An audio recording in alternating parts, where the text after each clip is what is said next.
During these closures that we've gone through, you may not have access to your typical deadlift kettlebell or barbell, which is usually a large, heavy implement because the deadlift is such a strong pattern.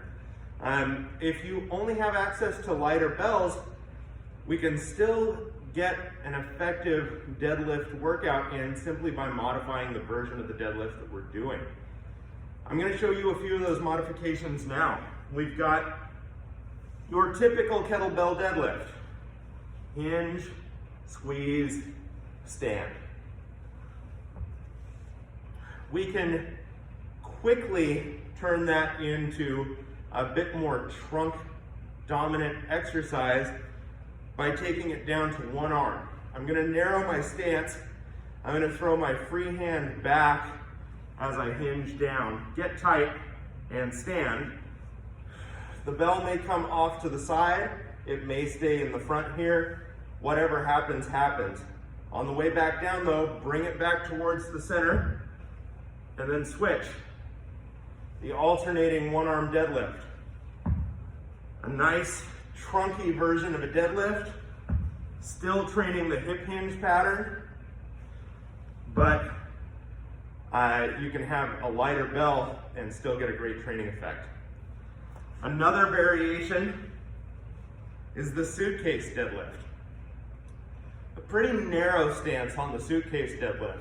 This is really an exercise in imagination. You have to visualize a second bell on the other side of your body, and you have to keep that imagery throughout the range of motion in order to stay square at the bottom. What I typically see with a suitcase deadlift is this.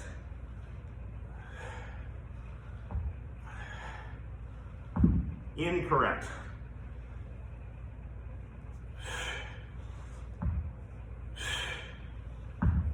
Correct. You've also got your kickstand deadlift, for which I've already done a video, and a new variation that maybe we haven't practiced before. And it might not be the deadlift variation for everybody, but it's called the hockey deadlift.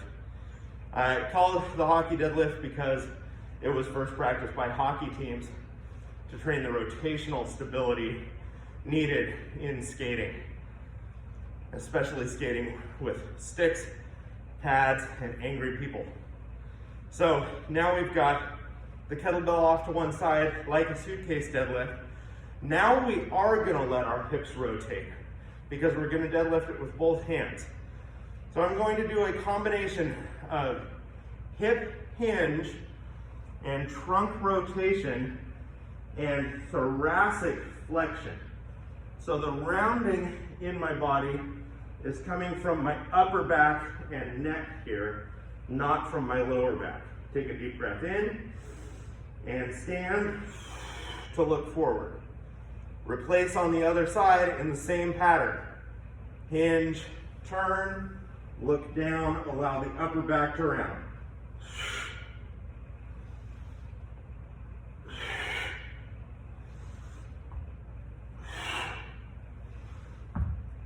The hockey deadlift is probably something that's actually a lot more applicable to the kind of lifting we do in the real world.